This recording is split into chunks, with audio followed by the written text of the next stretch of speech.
کشمیر میں جا کر کہتے ہیں کہ جی ہم کشمیر میں ریفرنڈم کرائیں گے کہ کشمیر آزاد حیثیت میں رہنا چاہتے ہیں یا کشمیری پاکستان کے ساتھ رہنا چاہتے ہیں. تو کیا آپ مقبوضہ کشمیر میں ریفرنڈم ہوگا؟ عمران خان کرا سکتے ہیں؟ کیا عمران خان کے بس میں اختیار میں ہے؟ وہاں پہ اختیار چلے گا عمران خان کا؟ سوال یہ پیدا ہوتا ہے نا. ریفرنڈم کہاں پہ کرائیں گے؟ صرف آزاد کشمیر میں؟ تو یہ تو وہی بات ہوئی نا. تو مقبوضہ کشمیر تو آپ نے دے دیا نا، چھوڑ دیا نا، اس سے تو دستبردار کر دیا نا. مطلب آپ وہاں پہ یا تو ریفرنڈم ہو مقبوضہ کشمیر، آزاد کشمیر، گلگت بلتستان، سب لوگوں کا، پورا جو خطہ ہے، پورا جو متنازع علاقہ ہے، اس کا ریفرنڈم ہو، پھر تو بات سمجھ میں آ سکتی ہے. لیکن صرف آزاد کشمیر میں ریفرنڈم آزاد کشمیر کے کشمیریوں کے لیے ہو تو پھر مقبوضہ کشمیر کے کشمیریوں کا کیا بنے گا؟ وہ تو مودی نے پھر قبضہ کر دیا تو وہ اس کو معاف کر دیا، ہو گیا. تو اس کی کوئی بات کر نہیں رہا، عمران خان صاحب بات کر نہیں رہے. اور یہ ریفرنڈم کی بات مولانا نے کہا ہے کہ یہ جو ریاستی بیانیہ رہا ہے کشمیر سے متعلق، ہمارا قومی موقف رہا ہے، اس سے انحراف ہے. اس سے ہٹ کر وزیر اعظم کشمیر میں جا کر موقف دے رہے ہیں. تو یہ کس کے آشیرواد سے، کس کے کہنے پہ؟ تو مولانا نے اس پر اپنا شدید ریزرویشن شو کیے ہیں. مولانا نے حکومت کی جو پیشکش ہے انتخابی اصلاحات کے حوالے سے، اس کو مکمل طور پر مسترد کر دیا ہے. صرف مولانا ہی نہیں بلکہ مسلم لیگ نون اور پیپلز پارٹی کا بھی یہی موقف انتخابی اصلاحات پر رہا ہے. پیپلز پارٹی تھوڑی سی مطلب دبے لفظوں میں اپنا طریقہ، اپنا کام نکال رہی ہوتی ہے.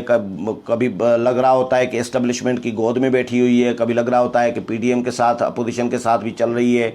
مطلب پیپلز پارٹی کی پالیسی تذبذب والی پالیسی رہی ہے. مسلم لیگ نون 3 مہینے پہلے تک تو کلیئر تھی، لیکن 3 مہینے سے مسلم لیگ نون نے 2 بیانیے شروع کر دیے ہیں. پہلے ایک بیانیہ پی ڈی ایم میں چل رہا تھا، شہباز شریف اندر تھے، جیل میں تھے، تو مفاہمتی بیانیہ شہباز شریف کا خاموش تھا، وہ تو چل نہیں رہا تھا.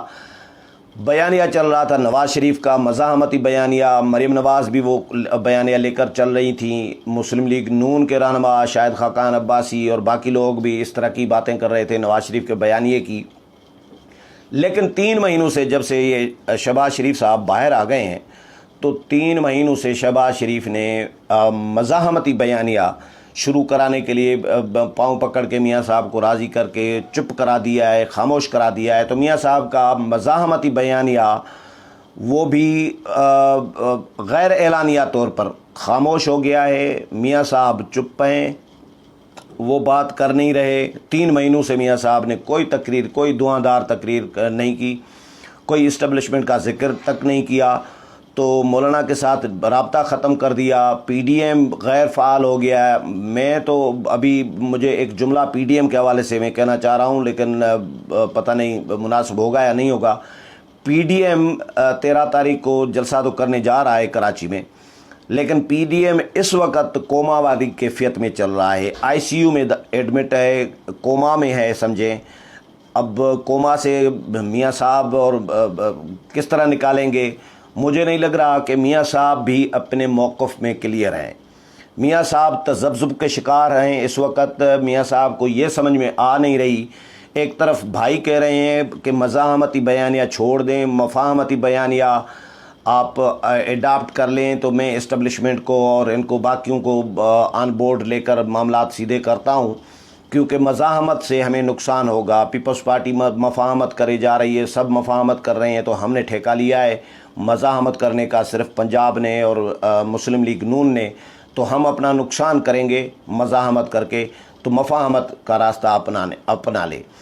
میاں نواز شریف کا اپنا ضمیر، اپنا دل کیا کہہ رہا ہے، اپنا دماغ کیا کر رہا ہے، کیا کہہ رہا ہے، میاں صاحب کیا سوچ رہے ہیں. میاں صاحب کا بیانیہ تو مجھے ایسا لگ رہا ہے کہ میاں صاحب کا بیانیہ وہی ہے جو میاں صاحب پی ڈی ایم کے جلسوں میں بات کرتے تھے، اور لگ رہا ہوتا تھا کہ میاں صاحب اپنے دل سے باتیں کر رہے ہیں، کیونکہ پی ڈی ایم کے باقی قیادت میاں صاحب کی طرح نہیں بات کرتے تھے جتنی میاں صاحب سخت کر رہے ہوتے تھے. تو یہ بلاول نے تو اعتراض بھی کیا تھا. تو یہ میاں صاحب کا اپنا بیانیہ ہے، اس میں کوئی شک نہیں ہے. بلاول نے میاں صاحب کے بیانیے سے لا تعلقی کا اظہار کر دیا تھا۔ مولانا نے مجبوری میں پی ڈی ایم اتحاد کو بچانے کے لیے یا میاں صاحب کی بھرم رکھنے کے لیے، یا مولانا کا اپنا بھی دل مان رہا ہوگا کہ میاں صاحب کے بیانیے کو مکمل طور پر سپورٹ کیا مولانا نے بول دیا تھا کہ بھائی میاں صاحب جو نام لے رہے ہیں نام لینے چاہیے اور میں بھی نام لوں گا۔ یہ مولانا نے بالکل مکمل میاں صاحب کے بیانیے کو انڈورس کیا تھا اور تائید کی تھی کہ میاں صاحب کا جو بیانیہ ہے وہ ٹھیک ہے اور میں اس کو اڈاپٹ کر رہا ہوں، قبول کر رہا ہوں۔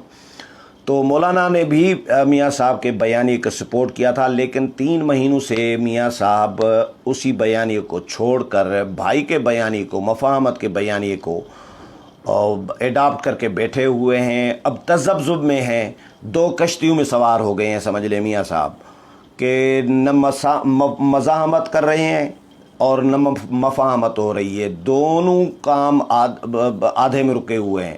مزاحمت بھی رکی ہوئی ہے اور مفاہمت بھی آگے نہیں بڑھ رہی۔ اس کیفیت میں نون لیگ کی سیاست اس وقت چل رہی ہے۔ مولانا کے ساتھ 2 مہینوں سے، میں ذمہ داری سے بتا رہا ہوں کہ مولانا کے ساتھ 2 مہینوں سے میاں صاحب ڈسکنیکٹ ہیں، میاں صاحب رابطہ نہیں کر رہے، کیونکہ شہباز شریف نے منع کیا ہے کہ اسٹیبلشمنٹ ناراض نہ ہو جائے کہیں۔ تو نون لیگ ابھی تذبذب میں ہے، فیصلہ نہیں کر پا رہی۔ نون لیگ کو مفاہمتی بیانیے کا اور مزاحمتی بیانیے کو خاموش کرانے کا فائدہ جو ہوا کشمیر میں آپ سب نے دیکھ لیا، ان کے ساتھ میں تو کہہ رہا ہوں کہ ہاتھ ہو گیا ہے۔ جس طرح میں نے پچھلے ویلاگ میں بتایا کہ مولانا کے ساتھ آزادی مارچ میں ہاتھ کیا تھا، پیپلز پارٹی کے ساتھ گلگت بلتستان کے الیکشن میں ہاتھ کیا اسٹیبلشمنٹ نے، آزاد کشمیر میں آزاد کشمیر میں مسلم لیگ نون کے ساتھ، نواز لیگ کے ساتھ، نواز شریف کے ساتھ ہاتھ ہو گیا ہے، اور وہ شہباز شریف کے ذریعے۔ تو نون لیگ کو ایک راستہ تو اپنانا پڑے گا، یا مفاہمت یا مزاحمت۔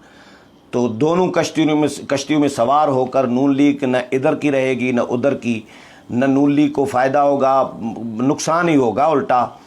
تو یہ ہومیوپیتھی سیاست جو ہے، راجہ ظفر الحق کے لیے ہمارے صحافی دوست کہتے ہیں کہ وہ ہومیوپیتھی سیاستدان ہے، وہ جو بات کر رہے ہوتے ہیں سمجھ میں نہیں آ رہا ہوتا کہ خلاف بات کر رہے ہیں یا حمایت میں بات کر رہے ہوتے ہیں۔ تو نواز شریف نے یہ جو ہومیوپیتھی سیاست شروع کی ہے شہباز شریف کے مشوروں پہ، نسخوں پہ، یہ چھوڑنی پڑے گی۔ کوئی ایک راستہ اپنانا پڑے گا، یا مفاہمت کے راستے پر چلنا پڑے گا یا مزاحمت کے راستے، یا بالکل اسٹیبلشمنٹ کی جھولی میں جا کے بیٹھ جائیں یا مزاحمتی راستہ اپنا لیں۔ نواز شریف نے مزاحمتی راستہ اپنایا تھا، تو مجھے یاد ہے کہ یہ ساری سیاسی جماعتیں ماسوائے پیپلز پارٹی کے، محمود خان اچکزئی، مولانا فضل الرحمان،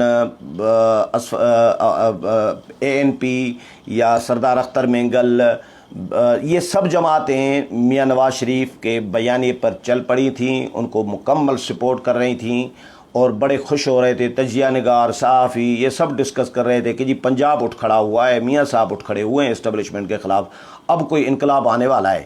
اور میاں صاحب نے ایسا ماحول بنا دیا تھا کہ واقعی کوئی انقلاب آنے والا ہے، اور اب شاید فیصلہ ہو کر رہے گا کہ جی اسٹیبلشمنٹ بالکل سیاست سے الگ ہو جائے گی، انتخابی عمل میں مداخلت آئندہ نہیں کرے گی، کچھ نہ کچھ میاں صاحب کر بیٹھیں گے۔ لیکن ہوا کچھ نہیں، میاں صاحب چپ ہو گئے۔ تو اب میاں صاحب پہ بھی مولانا بھی خوش نہیں ہیں۔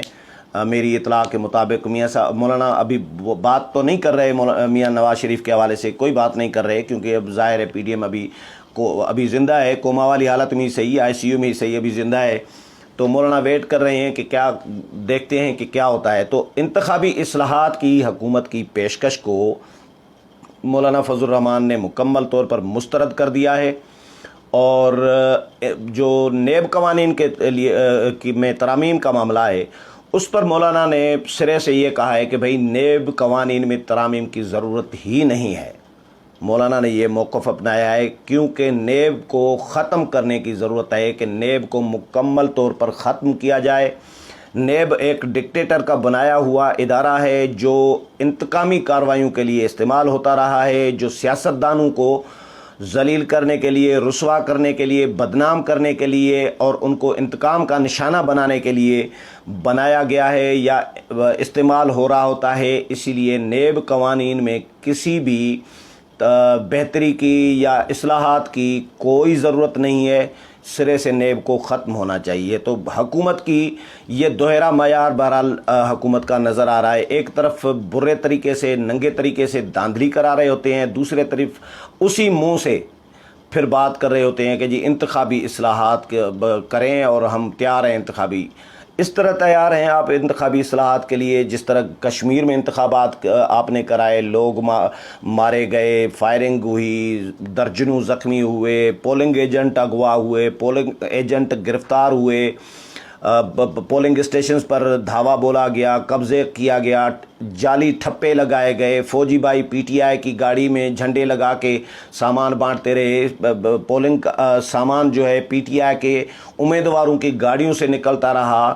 تو یہ آپ اس طرح پولنگ عمل رکا رہا، مطلب آپ پیپلز پارٹی نون لیگ اپوزیشن چیختی رہی، الیکشن کمیشن کوئی نوٹس نہیں لیتا رہا، سارا دن بڑا نیند کے خراٹے مارتا رہا چیف الیکشن کمشنر۔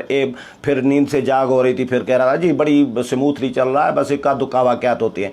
ننگی داندلی، بری داندلی، ایسی داندلی میں نے تو کم از کم نہیں دیکھی کہ اس طرح، ہاں انڈین فلموں میں نے دیکھی ہے، بالکل سیریسلی انڈین فلموں جیسا سین، ایک راجنیتی انڈین فلم ہے، وہ آپ دیکھ لیں، راجنیتی، اس میں آپ دیکھیں گے، میں بالکل آپ کو لکھ کر دے رہا ہوں، یقین سے کہہ رہا ہوں کہ راجنیتی فلم انڈین مووی آپ دیکھیں اور کشمیر کے ابھی کے انتخابات دیکھیں، بالکل آپ کو سیم سین جو ہے آپ کو ریپیٹ ہوتا ہوا نظر آئے گا۔ مطلب یہ بالکل راجنیتی جیسے انتخابات کرائے ہیں حکومت نے، اور اسی منہ سے پھر کہہ رہی ہے کہ انتخابی اصلاحات کریں۔ تو انتخابی اصلاحات کے حکومت کی پیشکش کو مولانا نے مکمل طور پر مسترد کر دیا ہے اور شرط رکھی ہے کہ اسٹیبلشمنٹ پہلے الگ ہو جائے انتخابی عمل سے، مداخلت سے، ووٹ ادھر کسی کو ڈالے جاتے ہیں اور نکلتے کسی اور کے ہیں۔ تو یہ تو مطلب گنے کی ووٹ کاسٹ کسی ایک کو ہوتے ہیں اور گنے کسی اور کے جاتے ہیں، دوسرے کے جاتے ہیں۔ تو یہ انتخابی عمل ووٹ کا نہیں، ووٹ کاسٹ کرنے کا نہیں، ووٹ گننے کا عمل ہو گیا ہے۔ انتخابات جو ہے یہ ووٹ کاسٹ کرنے کے عمل نہیں رہا، بلکہ ووٹ گننے کا عمل ہو گیا ہے کہ جس کے ووٹ گنے جائیں بس۔ اور گنتی کا عمل، یہ انتخابی عمل جو صبح 8 بجے سے شام 5 بجے تک ہوتا ہے، یہ فضول پریکٹس ہو گئی ہے، ہو کر رہ گئی ہے۔ ہاں انتخابی عمل شام 5 بجے سے رات 8 بجے تک جو کچھ ہو رہا ہوتا ہے نا، یا 10 بجے تک، یہ ہو کر رہ گیا ہے، کس کے ووٹ کدھر کرنے ہیں، کس کے ووٹ کدھر کرنے ہیں۔ تو یہ اس طرح کے حکمران انتخابی اصلاحات کرائیں گے۔ تو مولانا نے ان کو مکمل طور پر سرے سے مسترد کر دیا ہے۔